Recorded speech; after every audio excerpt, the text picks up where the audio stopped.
Now, they can say what they want, but this is PFI. They are more than welcome to rebrand it to whatever they like, but it doesn't change the fact that this is the same old model as Blair used to use when he was in government. There's a pattern with Labour, as they want to try and spend as little money as possible, but are happy for ordinary people to pay. This signals to me that Reeves is willing to go even further than PFI and is just privatising more of our infrastructure. This is the neoliberal consensus of selling everything off. So apparently it's 1997. So Labour Chancellor Rachel Reeves is potentially looking at PFI to help pay for the Lower Thames infrastructure project. The Treasury is investigating how to attract private finance to bring down the cost of the UK government's largest planned infrastructure project, the £9 billion Lower Thames crossing. Rachel Reeves' department is considering handing over the income from tolls to a private consortium in return for a cash injection that would reduce the cost to the public purse. Now, according to the Guardian article,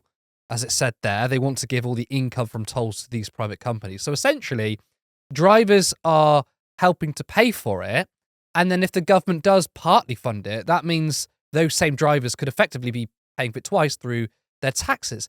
There's a pattern with Labour, as they want to try and spend as little money as possible, but are happy for ordinary people to pay. So a while ago, Steve Reed announced an £88 billion investment into water, where a large portion of that money would be recovered through higher bills. Then I covered a few days ago that the Labour-run Birmingham Council is set to sell off 750 flats to private companies, which of course residents will pay a higher cost for them, as they're not going to be council flats. They're going to be for-profit housing.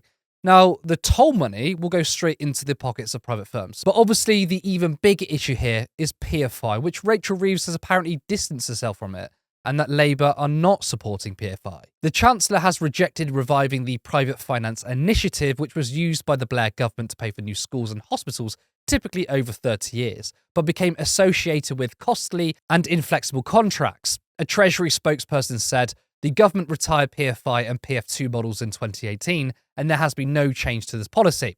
The government is committed to harnessing private investment and restoring growth, and will work in partnership with the private sector to deliver its missions." Now, they can say what they want, but this is PFI. They are more than welcome to rebrand it to whatever they like, but it doesn't change the fact that this is the same old model as Blair used to use when he was in government. Now, if you're unsure what PFI is, it was a policy of funding public services through the private sector.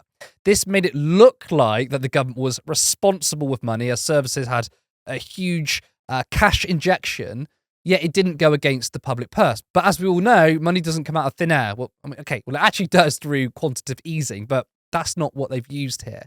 They borrowed money from private companies, and given the role of private companies is to generate as much profit as possible, they didn't lend the money because they were kind, they did it for a return. So we're now in a situation where we are paying off our PFI deals at a far higher price than what it would have cost if we just funded them publicly. It's a way of shifting the burden onto someone else. This is no different.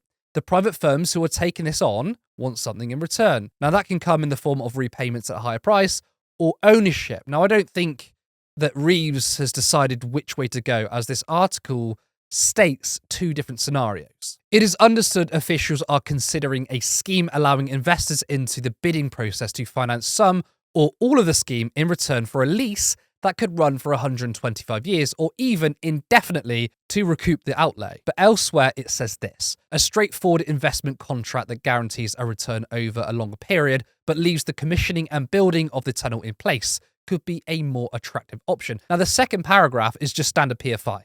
But if they go for the first option, then to me, that is far more worrying, because it's more than just getting ripped off through repayments.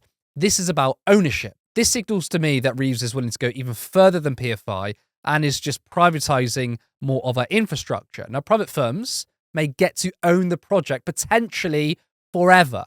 This is the neoliberal consensus of selling everything off. But what does it do for us? I mean, privatisation is a disaster, yet this government is hell-bent on continuing it. There's nothing stopping private firms from jacking up the costs of the toll booth, and there's no guarantee it will receive quality investment. It's another failed and discredited policy from Labour, all done in order to look good on the public finances. But people really need to understand that when the government tries to save, it's bad for the public, right? The state is a powerful weapon that can be used for investment, and it's insane this power isn't utilised. when the government tries to get by on the cheap, the costs don't disappear, right? They end up being transferred to ordinary people. The government directly funding investment projects is always the best and most cost-effective way. But when we sell off assets, give private companies control, this cost is always passed from companies to ordinary people. It happens every single time, and this won't be any different. But what do you expect from a highly ideological chancellor? I'm excited to say that Turn Left has significantly grown this year, and with that, we've managed to produce far more ambitious content, interviewing high-profile people. We did a 12-hour live election show. There are multiple people behind Turn Left, but we are still working around our full-time work. But we would love it if this was our full-time. It means we could dedicate so much more and to bring even more ambitious content. So if you've been here from the beginning, or you've only recently become a viewer, if you like what we do, then you can help us out. Please like and share this video. Make sure you drop a comment. We want to hear your thoughts. We want to hear your feedback. And we desperately need more independent media. If you want to see a socialist media alternative thrive, then you could be part of that. So if you can support us on Patreon for £3 or £5 per month, or any one-off donation. We can use that money to upgrade our equipment, to rent out a proper studio, and to start paying ourselves. This is only the beginning. Thank you for watching, and we'll see you next time. Patreon.com, Turn Left Media. Support independent media. Support social justice that's there on social media. Thank you, Turn Left.